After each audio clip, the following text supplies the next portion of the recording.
Amazing. So, to anyone who I haven't met already, I'm Ross. I am a sales exec at Airship and Toggle.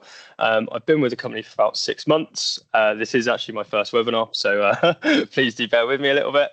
And obviously today we'll be going into the benefit-led choice for pub operators in terms of Foodie Favourites. I'll be joined by David Walsh. David, if you'd like to introduce yourself. Very nice to meet you all. My name is David Walsh. You don't need to adjust your sound. I'm actually Irish, so if I sound a bit funny. I'm with Blackhawk Network. We're the parent company of a main card that you might know. It's One for All gift card, and the Restaurant Favourites card. And obviously we've launched in conjunction with Toggle and Airship the Foodie Favourites card. I've been in the gift card industry since 2007. I was on the board of the UK Gift Card and Voucher Association for about 5 or 6 years as well. And I was also on the board of a Payment Innovation Forum as well. So yeah, I've been around quite a while in the gift card industry. So I think it's quite fortunate to have someone so experienced on my first webinar. So what a treat. Great. I'll move on to the sort of run through what we're going to cover. This is just a rough agenda. We won't keep you longer than 45 minutes. It's just a few things that we'll cover and sort of go into depth with a bit more. To get started, what we'd love to do is just give a bit of an overview of the actual sort of gifting opportunity within the sort of overall gifting world, and the sort of figures that are within it. One that sort of blows my mind is obviously the 8 billion overall sort of gift card market annual value. It's quite a big industry now, and David, obviously you've been quite experienced it for quite a while. What's your kind of take on the overall figures within it? Yeah, to be honest, at 8 billion when I joined, I think we were down around 5 billion. So if you roll the clock back a number of years, probably 20 years, so it is growing. It's growing steadily.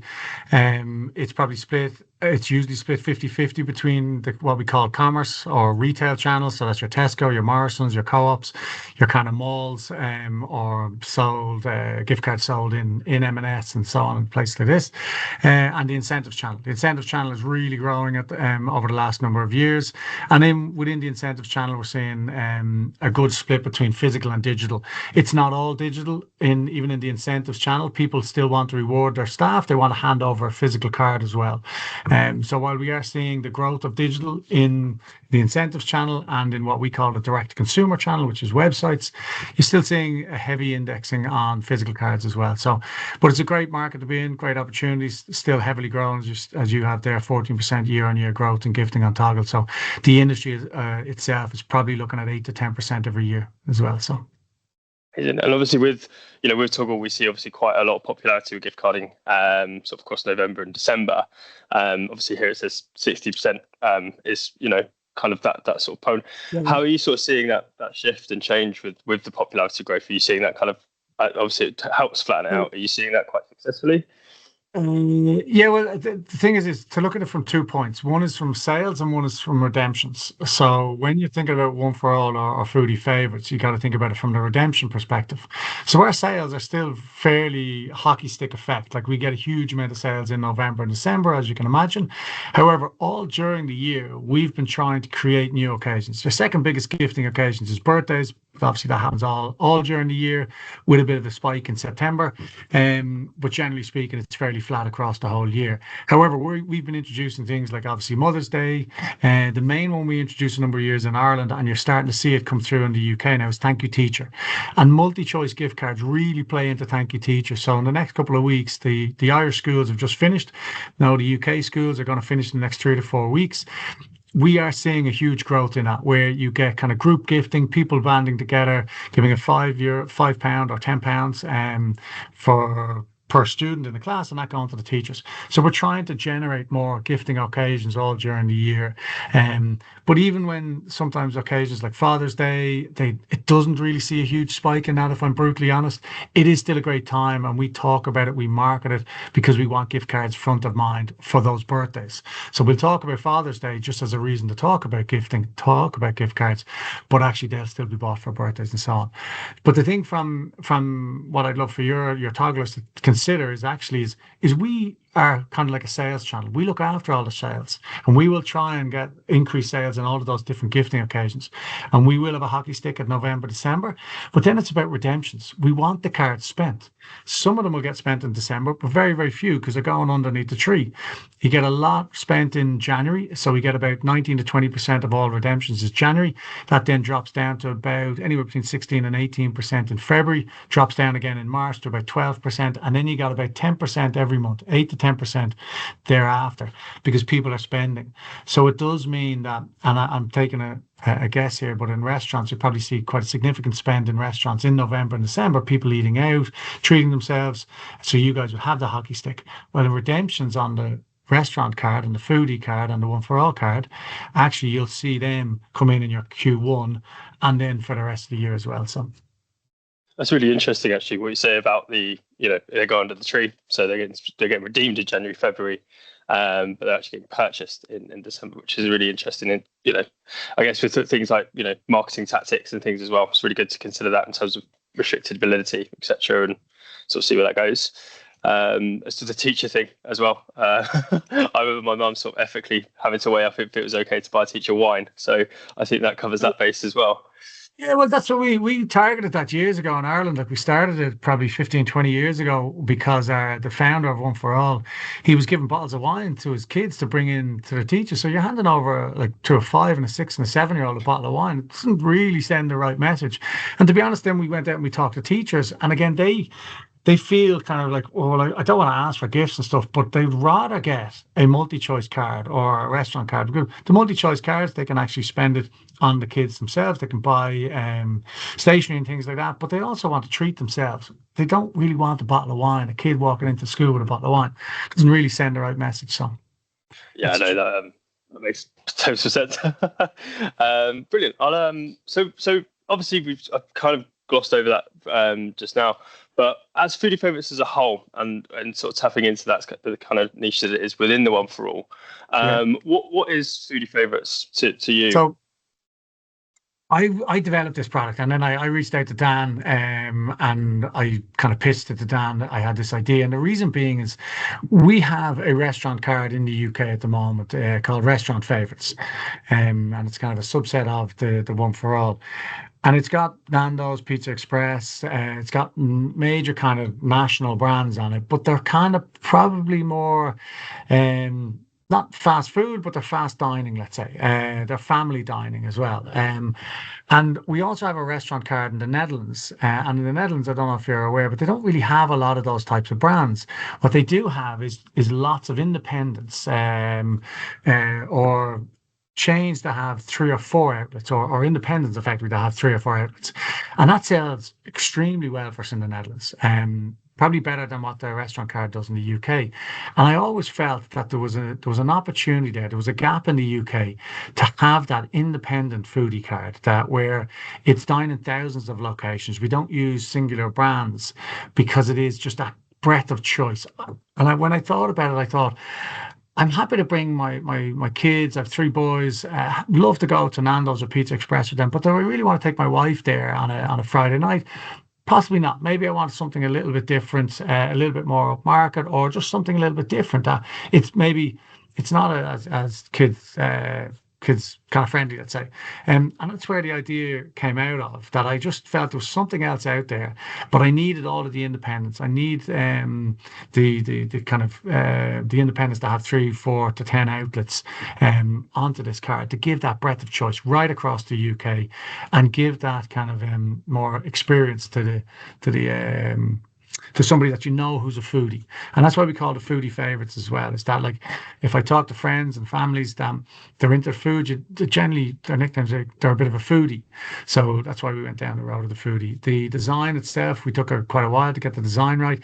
It is landing very well in terms of the market research, and now we have it selling in Tesco at the moment, and it's doing very well. So that's kind of where the idea bore out of. I reached out to Dan, and myself and Dan started chatting about this, and we thought, actually, this is a perfect partnership here, where Todd will have all of the relationships with all of the right restaurants and independent restaurants that we feel that actually, if we get them on board this card, it could be a huge success. So amazing, yeah. And in terms of obviously bringing that into to pub businesses. Obviously, they rely more and more on food now within the pub industry. The beer is more expensive to sell now than it is to. So with the Foodie Favourites cards and tapping into that with sort of pub businesses, is that also, as you said about in the Netherlands, it's sort of a great way for independent pubs and things to have that access to. Yeah, absolutely. Your gastropub nowadays is as high end as most restaurants that you would go to as well. So absolutely, it was a target market for us that we want to ensure we've got broad range of that as well. So again, in the market research that we did, it kind of came through that we needed a broad range of retailers on this, and it's mainly have the independents where families can go to as well. But we wanted to broaden it to that as well. So it's not only families; it is kind of you take your wife out or you take your partner out and have a kind of a Friday night out on the Foodie Favourites card as well. So amazing. Yeah, it's a great initiative. And in terms of what we see is with there's 300 million out in the wild, ready to be spent in drawers, in cupboards, in fridges, in wallets. What could you kind of say about that in terms of what you see in the amount of issues each year, and And oftentimes when we put up this kind of slide or we talk to kind of prospective partners to join us, they go, really, 300 million? Come on. Now, you have to remember that 300 million is made up of the One for All gift card, what we have a range of favourites cards. So we've fashion favourites, beauty favourites. I think we've home and garden, we've kids, we've teen, and obviously with the restaurant card as well. So how that's broken down is around 275 million a year will be loaded onto the One for All cards, and that's our main multi-choice card. And then we do about 302 million in 2025. We should be growing by somewhere in the region of 12 to 13% this year. So that 300 million in 2026 will actually grow to about 330 odd million. So about 338, 337, something in that region. But the breakdown is it is weighted towards One for All. But if your togglers join the Foodie Favourites card, they can also join the One for All card, which we'd highly recommend. And the restaurant card at the moment does about 17 million of the remaining 27 million. We want Foodie to be right up there with that restaurant card and to be driving up to 15 to 20 million sales on terms of that Foodie card. I no doubt it should be on a par with our restaurant favourites card as well. So yeah, when we talk about this 300 million, I know it sounds like an awful lot and people kind of go, really, are you really loading that much money?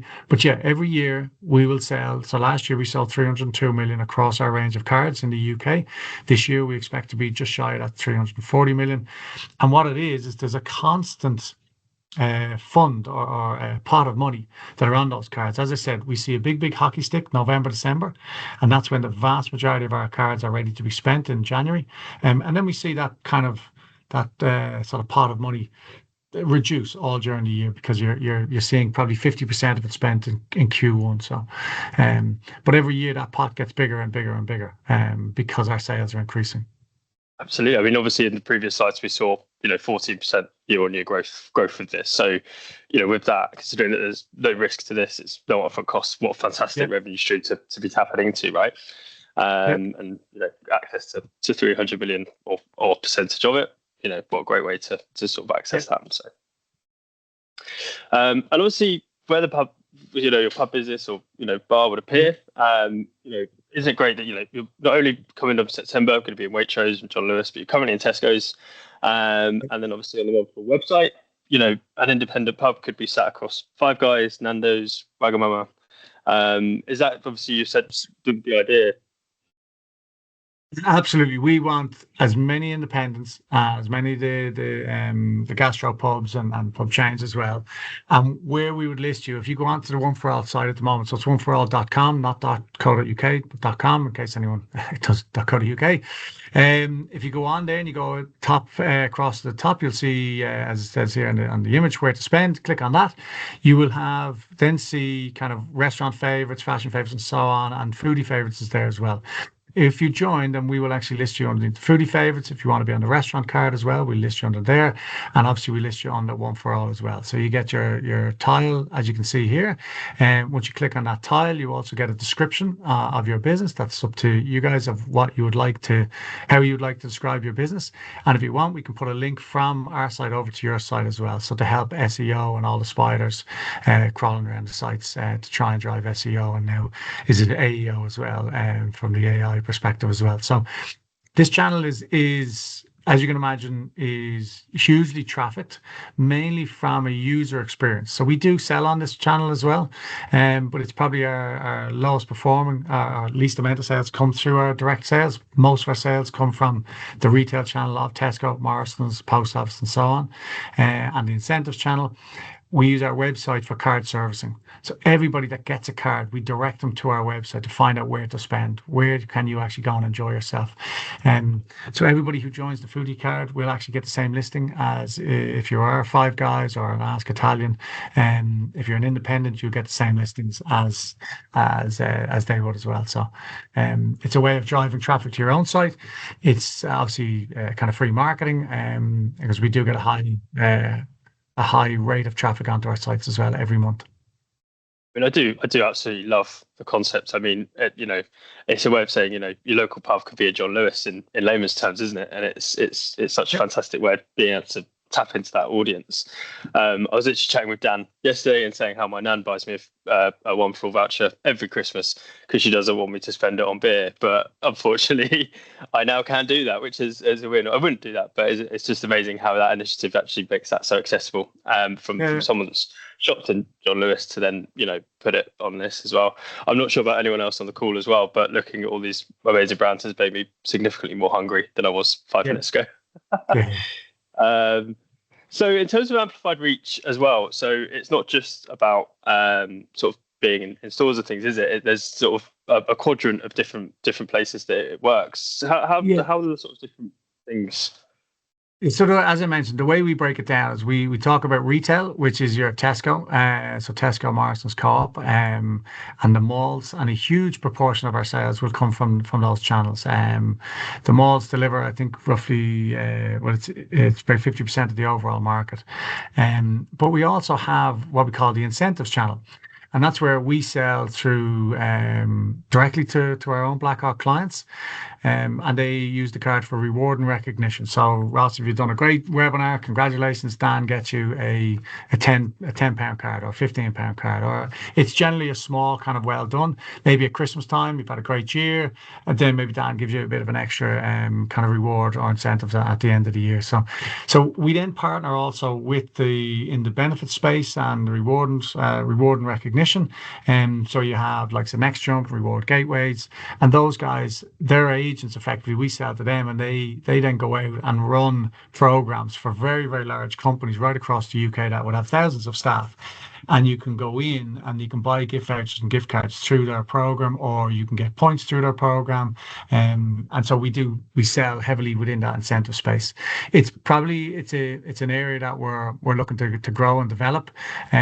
We feel the multi-choice cards really play well in this space. If you think about it, like you said there, your nan bought you a one for all card, probably because she's kind of gone, well, what do I really get Ross these days? I don't really know where he likes to shop, but I know, well, the one for all card will suit him. Because I talk about it like it's called a spectrum of intimacy, and along that spectrum, as I said, I'm married with 3 kids. Is my wife. My wife is the start of that spectrum of intimacy, and I'm first closest to her. I know exactly what perfume she likes. I know what jewelry she likes. I even know what makeup she uses, so I can get her brand specific products. I know she likes J'adore perfume or Daisy by Marc Jacob, so that's what I'll get her, not because I've given her the perfume, but I'm telling her a message. I know her better than anybody else. I really know her specifically. I probably don't get her too many gift cards, even though I probably should get her a one for all card or a Foodie Favourites card. But I don't, because it sends a kind of a slightly different message. So as you go along the spectrum and you go to her sisters, that's when the kind of what we call them, the category specific cards. So your fashion card, your foodie card, your restaurant card. That's where they really play heavily in that space. Her sisters know that she's into food, they'll get her a foodie card. If they know she's into fashion, they'll get her a fashion card. And then further out the spectrum you go to where you're a nanny, that's where One for All plays, your main multi-choice cards. So there is a kind of a thought process behind that. That's why we have these category cards. There is a place for them. It's not right next to the person you're buying for. It's probably one step removed. So it is sisters, it's aunts, it's uncles, it's buying for friends, it's going to a wedding, and you know the couple are into their food, you'll buy them the Foodie Favourites card. So they'll treat themselves to a night out. It's probably when you're going to a 21st or you're going to a 30th birthday, and you know the person quite well. You have to give them a gift. You don't want to give them a one for all card. You want it to be a bit more special, a bit more specific. You want to send them a message with that. That's where you'll buy the Foodie card as well. And then in the incentive space, exactly the same thing. As a boss, do we really know what kind of our staff want or where they shop? No. So we lean towards that multi-choice card, and we give them another option rather than giving them an Amazon card. We give them a one for all card, and if we know they're into their food because they're talking about it, then we'll give them a foodie card. So it really does play into that space. Amazing. The spectrum of intensity thing is really interesting. Actually, I'm going to have to go away, I think, and think, well, who's on mine? It's a great way of thinking about it. Amazing. So obviously, I'm a pub operator. Why would I join Foodie Favourites? I mean, there's a myriad of things that already make me want to do it. But we've covered them already. Like as I said earlier, the way I always put this is treat us like a sales channel. We are out there. We are merchandising Tesco. We're putting these cards onto Tesco. We're designing them up. We're doing the market research to make sure the design is correct, that the card can be used easily. It can be spent easily. We're out in incentive sales channels. We're pushing the idea of multi-choice cards, pushing the idea of the Foodie Favourites card. So we are a new revenue stream. And if you're not on these cards, we're going to sell them anyway. Like, as I said, we're selling 302 million last year. We'll be just shy of 340 million this year in the UK alone. And so people want the cards. Now's the opportunity, actually, if you just join, then you access that pot of money. And you can reach new audiences because we are coming down, like we are selling in that retail channel, that incentives channel. So both male and female, obviously female heavily purchase in the retail channel, and it's fairly much 50-50 in the incentives channel. And then you get the D2C channel as well. And obviously you've got new, the Gen Zs and the Gen... I've run out of which the gens are these days. I think I'm not a millennial, but you've got these different Gen Alpha. Sorry, thanks for that. So you've got these new audience coming into the gifting age category. Really, it's really kicks off heavily when you move into kind of early to mid 20s. Brands, we will highlight your brand as and where we can. As I said, on our website, we'll obviously give you brand exposure. Again, there's no fees, no cost for that. We literally, the second you join, and this is great to have this in there, no upfront cost. There is no upfront cost. You sign the contract, you join. We put your logo up onto our website. We put a listing up onto our website as well. We put a link from our website to your website. Absolutely no cost. The only time you pay us is when the card is actually spent with you. When somebody walks in to your restaurant, your pub, your location, and they use the card to actually to get a meal with you guys, that's the only time you pay with us. I mean, and I guess everyone's, sort of thinking, in terms of how it works as well. Yeah. Again, a really nice simplified process. It's essentially tapping into what you already have, isn't it? As you said, no hardware, no training. So works just like a MasterCard, just like a Visa card. You get it, you customer buy the card, gets visits pub, you get paid, and then toggle invoices the commission. So obviously, would you have any kind of more in-depth way of explaining that, or would you say it is really that simple? It's really that simple. So the card itself is a non-badged Visa card.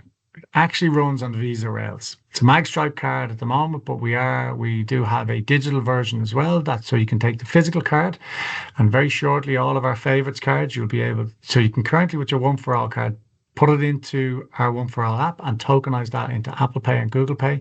And very shortly, in the next 2 weeks, you're going to be able to do that with the restaurant favorite card and the foodie card and the fashion card and so on as well. So yeah, like the slide says, customer buys the card. It's a non-badged Visa card, so the money is loaded onto it. It can be spent pretty much straight away within about 10-15 minutes. They then come onto our website and they look to see where they want to spend it. They choose where they want to go. They go visit your pub and they choose the venue they want to and they order in it and they go and they pay. And when they pay, the money gets deducted off that Visa card straight away and gets paid into the pub or the location's bank account via Visa. And that happens normally you get paid every kind of, I think, 2 to 3 days, but it depends on what your toggler's kind of relationship is with the payment from Visa. But it comes through Visa. So if you accept that card and it authorizes on your till and there's no changes to your system, there's no changes to your till setup, the card is authorized, the money will be deducted and it'll get paid into your bank account 2 to 3 days later. And then following that, on a monthly basis, Toggle will invoice for the commission. It's as simple as that. It really is a simple process, isn't it? It's nice and swift, it's nice and easy. And then obviously, in terms of getting it up and running and getting it set up, again, quite a simplified process. As you said, you'd sign the contract. Would you mind, Karen, to explain a bit more how it works in terms of the merchant ID connections and how that kind of process works? Yeah, so once you have a contract, all we need your logo, the 200-word description for the website, and we need your merchant ID, not the terminal ID. We need the merchant ID. How that's then attributed to your brand and your store. We then load that onto our system, and as I said, the card runs on Visa, but our processor is a company called FIS or FIS. So we load the mids onto our platform in FIS, and that's how we authorize the card. So if a card tries to be spent now in a retailer that's not on that system, or the mid isn't on that system, it'll just decline. If your mid is on that system and the balance is on the card, it'll authorize. So all we look for is get your mid. We do a quick test transaction, and then you're ready to go live, and we put you up onto the website. Amazing. So again, a really nice, simplified, swift process, nice and easy to say. And then in terms of probably, people might be sitting there thinking, well, what's the catch? But there isn't really one, is there? It's a commission basis. It's 15% whether you're on Toggle or not on Toggle. And when you did the sort of ROI calculations of what we're seeing in existing data, let's say the average card value was £28. What we see from Airship data is that the average booking in the UK is 3.3. So you get your average spend of net VAT of £20.79. The average bill generated would be £68.91, which would generate a spend uplift of 145%. So in acquisition cost, it's costing you £4.20, but for that spend per head of £20.79. So in terms of the actual overall ROI that we can see from it and the data that we already have is 1,534%. So, 15% might sound like an existential amount on an overall bill, but actually when you're seeing that return on investment of that percentage, it calculates all together as a it's not going to be 15% of the voucher, is it? It's 15% of, well, actually that's the voucher amount, that's 15%. Yeah. But if I've come in and I've got a £28 voucher, but actually we've decided to drop £200 and there's a table of 4, and I've suggested that restaurant because I want to spend my card, that's where we're sort of seeing the return on investment with people existingly using these, isn't it? Is that kind of connection of actually going to the restaurant to spend it for that reason, getting that 50%, but the return on investment from being the spend per head on the extra of that. Yeah, absolutely. The uplift is hugely important here. And I think in restaurants, and there's other markets as well, that see significantly higher uplift over the average. The average is about 50%, but in restaurants, you're going to see an awful lot higher, as your kind of data here suggests. One of the reasons why, there's a lot of data to support this, is when people get gift cards for gifts, it's kind of free money to them. So if they get a £28 or £30 card, and when they go out and spend, they actually think, well, that's already free money for myself, so I'm willing to spend more. So when they buy a bottle of wine, they buy a more expensive bottle of wine. When they're going for the meal rather than getting the burger, maybe they go for the steak because they're kind of going, well, I've only got 30 quid in my back pocket anyway. So that's why you do see a significantly higher uplift in spend as well. So definitely guilty of that myself. From vouchers that I got for Christmas, definitely spent more money than I should have done. Probably because I had the voucher, and then once you sort of have that limitation broken, then you do just, as you say, you spend more. You buy that extra bottle, or you buy that extra beer, or you buy that extra plate of chips to share, and it's just a great way of doing that as well. Yeah. So David, just a few questions that people asked maybe in the preparation or the lead up to the webinar and that couldn't make it, say, or things. First one being, what would be your advice for a pub operator who's on the fence with this? They're umming and ahhing it. They're thinking, do I, don't I? There's no cost to it. Sign up. Like you won't know how successful it would be or challenges until you sign up. Like if there was a upfront fee, that might put you off, but there's no upfront fee. There's no technology changes. We don't change or do anything to your systems. You literally give us your merchant ID, and that's how we set you up. So there's no reason not to try it, at least for 12 months. I believe the contract in the contract, I think it's a 12-month contract, but I think you can give us notice after 9 months. The reason why we want notice as well, guys, is we don't want to tell somebody you're on and then you come off. Like, to be honest, most people, once they come on, they stay on. So yeah, there's no cost to sign up initially. So amazing. And then in terms of kind of what surprises operators most when they come on the network, people that you work with already, what have you kind of found along the way where people have given you feedback and it's staggered them on something or a certain stat or? The uplift. Most people come back. I've had retailers over the years come back to me and go, actually, the uplift is way higher than what you told me it was going to be. And when I ask them how much, they won't tell me because they kind of want to keep that to themselves. So, as I said, in different markets, so if you're in fast fashion, if you're a New Look or a River Island or Primark in the UK, their average basket is less. You're picking up a top you're picking up t-shirts and pennies for £5 or £10. The uplift isn't huge, but still probably hitting 50% in restaurants, in white goods, in electrical items. Your uplift is much, much higher. So that's what will surprise people.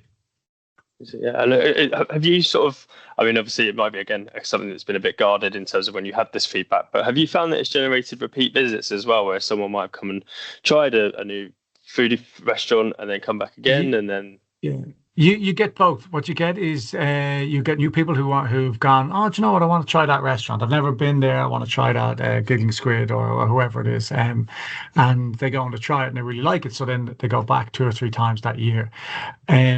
What you also get is you get people who maybe eat out once a quarter.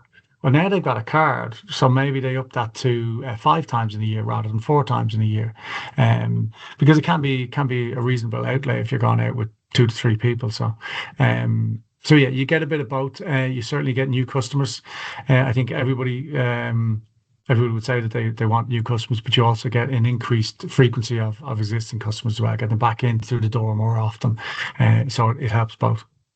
Amazing. Yeah, so all positive, I guess, as well for hospitality alike, and getting people through the door. So, and then obviously, what does your typical Foodie Favourites officer look like? Who's the kind of the ideal for you guys, or there isn't one, or?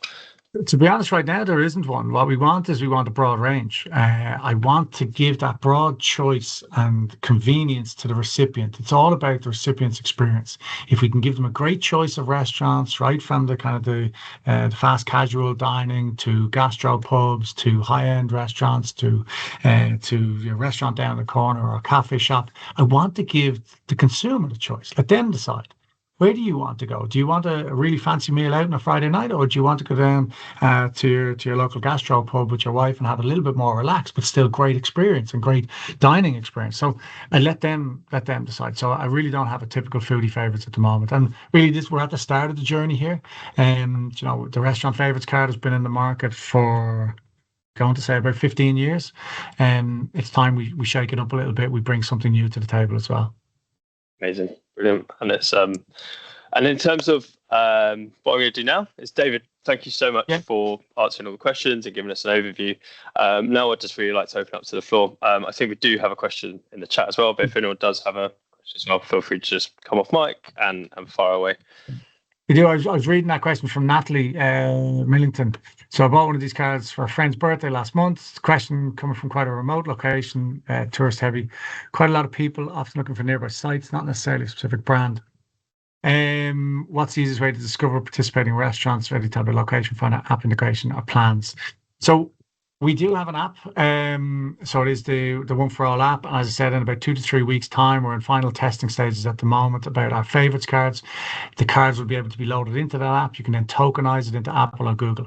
In terms of where to spend, we are going to develop our where to spend. It's not up to the level that we want it just yet. So we will have a location finder. I was hoping to get that launched this year, but however, if I'm brutally honest, I'm not sure I'm going to get it launched before peak.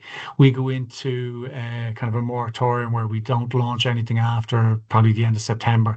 And I've got to get some other elements live first of all. But that will go live in Q1 2027, where you'll be able to put in your location, put in your postcode, and you'll be able to see all the locations around you, what restaurants are near you or what shops are near you as well. So, and then as we develop that within the app, what we're looking to do in the next stage is we want to go out to partners like yourself, Natalie, and go, if you're opening up a new location, or you are, let's say, even doing a Mother's Day special, or whatever it is. If there's some reason you want to drive footfall into your stores, if you can let us know about that, that's something that we can drive out into the app, and we can push it out through a push notification. Particularly if we've got geolocation enabled as well, or the recipients of the card who've loaded it into the app have the geolocation enabled. So yeah, absolutely great question. It's something that we're looking at. I don't have it absolutely tied down yet, but we are building it at the moment, hoping to get it live this year. But if I'm brutally honest, I think it'll be start of next year. So thanks, David, and thanks to Ross. Really good webinar, really informative, really helpful. Just a couple of things from my side. I think the other thing, Natalie, to mention here is that we have talked to One for All about doing like a venue pack, so that we issue the venue with window stickers and tent cards and things that advertise internally that you accept the One for All card. And I think the other thing to mention here is that if you're selling your own gift cards, if you've got on Toggle and you're selling your own gift cards, this won't in any way touch the volume of the cards that you sell. It's additional to what you sell. It doesn't bastardize your own revenue channel. Because your customers will always buy from you because they know that you're there when they want to gift an experience that is yours and personal to your own brand. This is really a new audience, and it just gives that ability to reach out to One for All customers, and for One for All customers to understand that you accept their cards. So it really is, as David said, an additional sales channel. Great stuff. Any more questions? No. Brilliant. Thanks for joining us this morning. Ross, do you want to sign off and say your thanks? Absolutely, yeah. So thanks for David as well. Thank you everybody for coming, and obviously bearing with me on my first ever webinar. Should you be interested in getting ready, signed up to Foodie Favourites, or know anyone that you think this could be perfect for, my contact details are at the bottom. I will reach out afterwards as well. But this is really a fantastic, as Dan was saying, a fantastic network that opens up a new revenue stream. And thank you so much for listening. And yeah, hopefully it's been in some way insightful and knowledgeable for you. And thanks again from me for all you guys joining, giving up your time. Really appreciate it. If you think of any questions afterwards or any concerns at all, send them off to Ross. Ross will get in touch with me, or reach out to me via LinkedIn as well. Which yeah, it would be great to have you guys sign up. Really would. I've no doubt this product will be a success. So we just need the partners now. Brilliant. Thank you. Have a great day. Thanks for having me, Dan. Cheers. Fantastic. Thanks everybody. Have a great day. Thanks very much.